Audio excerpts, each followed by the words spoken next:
تاریخی بات عرض کر دوں، قرآن کے حوالے سے تاریخی بات عرض کر رہا ہوں کہ ہلاکو خان اور چنگیز خان یہ اسلام کے بدترین دشمن تھے۔ ہلاکو خان نے ایک تحریک چلائی، اپنے دور کے اندر بادشاہ تھا اپنے زمانے کا، تو اس نے ایک تحریک چلائی کہ اس کی سلطنت کی حدود کے اندر جتنے بھی حافظ قرآن ہیں ساروں کو پکڑ کے سامنے لائن میں کھڑا کر کے ساروں کے سر قلم کر دیے جائیں۔ اللہ اکبر!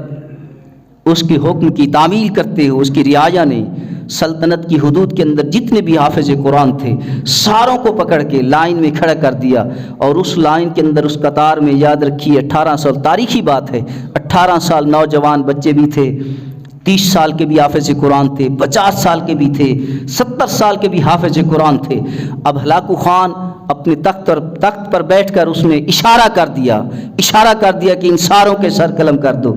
اس کے اشارے سے جب ان سارے حافظ قرآن کے سر قلم ہو گئے، پھر وہی بات وَلَا تَقُولُوا لِمَنْ يُقْتَلُ فِي سَبِيلِ اللَّهِ أَمْوَاتٌ بَلْ أَحْيَاءٌ وَلَٰكِن لَا تَشْعُرُونَ۔ جب ان ساروں کے سر قلم ہو گئے، سر کسی اور جگہ پر، دھڑ کسی اور جگہ پر، اب ہلاکو خان تخت پر بیٹھ کر ٹہکارے مار رہا تھا کہ میں نے اسلام کی بنیاد کو ختم کر دیا، اسلام کے نام و نشان کو مٹا دیا، اسلام کی بنیاد کو میں نے کھوکھلا کر دیا ہے، ٹہکارے مار رہا تھا۔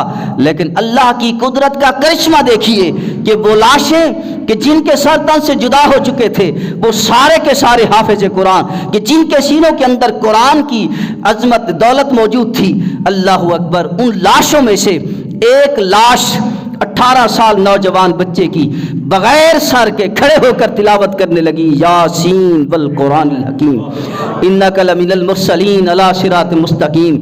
ہلاکو خان کہنے لگا یہ کیا کہتے ہیں؟ وزیر مشیر کہنے لگے کہ جس کو مٹانے کے لیے، جس کو ختم کرنے کے لیے تو نے ان کے سر قلم کیے تھے اسی کی تلاوت کر رہا ہے۔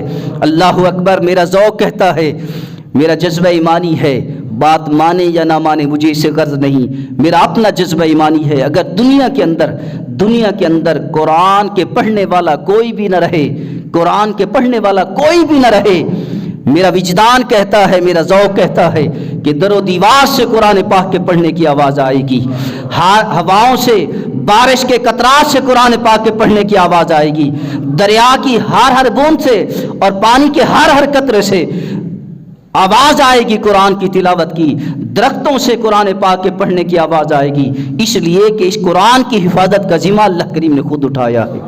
اللہ اکبر! پریکٹیکلی دیکھ لیجئے کہ قرآن ہمارے پاس موجود ہے، قرآن کتابی صورت میں ہمارے پاس موجود ہے، لیکن اگر کوئی بچہ قرآن پاک حفظ کرتا ہے یا کوئی بھی حافظ قرآن ہے، پوری کتاب کو حفظ کر کے اپنے سینے میں رکھ لیتا ہے، اس کے سینے کے اندر، اس کے دماغ میں سارا قرآن موجود ہوتا ہے۔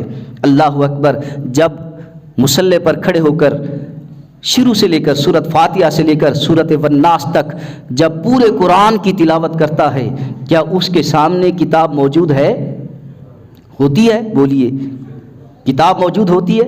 اللہ اکبر! اول سے لے کر آخر تک سارا قرآن حافظ قرآن اپنی زبان سے قرآن کی تلاوت کرتا ہے اور سارے قرآن کی تلاوت کرتا ہے، کتاب بھی سامنے موجود نہیں۔ اس جگہ اللہ کریم نے محفوظ رکھا ہے۔ کہاں پر ہے؟ دماغ کے اندر، دماغ کو چیرو۔ کیا دل کے اندر ہے؟ دل کو چیرو۔ کیا سینے کے اندر ہے؟ سینے کو چیرو۔ اللہ اکبر! قرآن تب بھی جہاں پر موجود ہے تب بھی نہیں ملے گا قرآن ہے کہاں۔ اللہ کریم نے قرآن کو اس مقام پر محفوظ رکھا ہے۔ یہ قرآن کا اعجاز ہے، قرآن کا معجزہ ہے، قرآن کی یہ برکت ہے کہ جب کوئی شخص محبت کے ساتھ قرآن کو یاد کرتا ہے تو سارے کا سارا قرآن اسے یاد ہو جاتا ہے۔ لیکن قرآن اصل ہے کہاں؟ لوح محفوظ پر، لوح محفوظ پر۔ اگر کتابی صورت کے اندر نہ بھی ہو، اللہ کریم تب بھی اس قرآن کی حفاظت کرنے والا ہے۔ تاریخ ہے پاکستان کے اندر یا پاکستان سے باہر، اخباروں میں، نیٹ پر، ٹیلی ویژن پر یا دیگر ذرائع سے خبر ملتی ہے کہ آج قرآن کے ساتھ یہ بے ادبی ہوئی، آج قرآن کے اتنی تعداد کے اندر جلایا گیا، آج قرآن کے ساتھ یہ توہین ہوئی۔ اللہ اکبر! ہزاروں تعداد کے ساتھ، قرآن کی ہزاروں تعداد کے ساتھ جلنے کے باوجود 1400 سال گزر گئے، آج تک بھی قرآن کے سپارہ تو دور کی بات، رکوع دور کی بات، آیت دور کی بات، لفظ دور کی بات، حرف دور کی بات، قرآن کے حرف کے نہ زیر کے اندر فرق آیا ہے نہ زبر کے اندر فرق آیا۔ اس لیے کہ اس کتاب کی حفاظت کا ذمہ اللہ کریم نے خود اٹھایا۔ لہٰذا قرآن سے محبت کرو، نماز کی پابندی کرو، آقا علیہ الصلوۃ والسلام اور صحابہ کرام کی زندگی پر عمل کرو۔